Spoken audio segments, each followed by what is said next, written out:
Easy steno YouTube channel पर आप सभी का स्वागत है। डिक्टेशन 5 सेकंड बाद स्टार्ट होगी।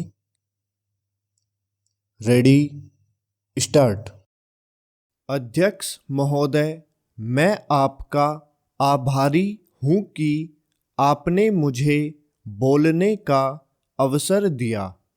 इस देश के वर्तमान भारी संकट के समय में और विशेष रूप से उस समय जबकि हम लड़ाई से अभी निवृत्त हुए हैं और आकाश में लड़ाई के बादल दूसरी तरफ से आने शुरू हुए हैं, हमारे वित्त मंत्री ने जो बजट पेश किया है वे उसके लिए बधाई के पात्र हैं। यद्यपि भिन्न भिन्न पहलुओं को लेकर आलोचनाएं की गई है, लेकिन यदि उनकी कठिनाइयों को भी देखा होता कि राष्ट्र को किन किन संकटों का सामना करना पड़ रहा है, इस बात पर भी अगर मेरे से पहले बोलने वाले वक्ताओं ने विचार किया होता तो मेरा विश्वास है कि उनकी आलोचनाओं का आधार कुछ दूसरा होता।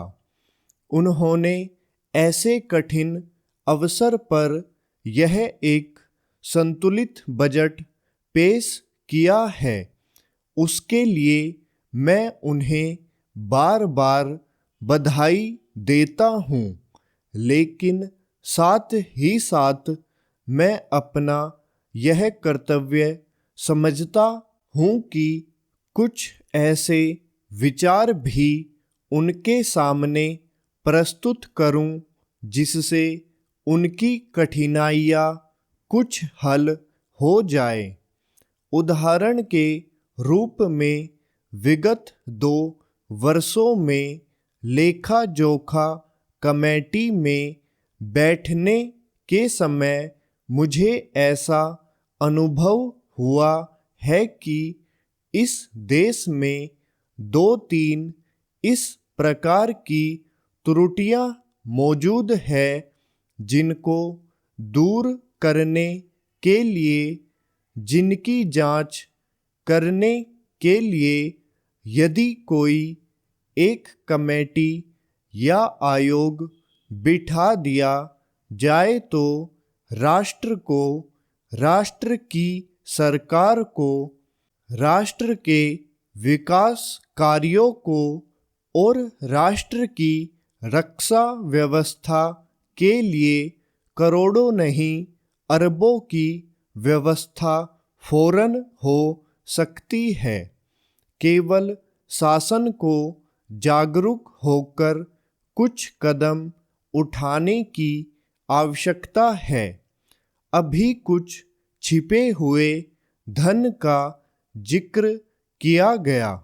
सरकार ने भी समय समय पर ऐसा आभास दिया है कि इस देश में लगभग 30,000 करोड़ रुपए का छिपा धन मौजूद है। स्वयं मैं समझ नहीं पाता हूँ कि जब सरकार ऐसा अनुभव करती है तो इसकी व्यवस्था करने में उसको दिक्कत क्या आ रही है। ऐसा मालूम होता है कि कहीं इच्छा शक्ति की कमी है। भारत की इस सरकार ने अपनी शक्ति का ठीक से उपयोग करके उस दुश्मन के दांत खट्टे किए जिसके ऊपर विश्व की शक्तिशाली और इंग्लैंड जैसी शक्तियों का अटूट सहारा था और जिसको कि उन्होंने हमारे विरुद्ध उकसा कर खड़ा किया था और अपना पूर्ण सहयोग दिया था। स्टॉप।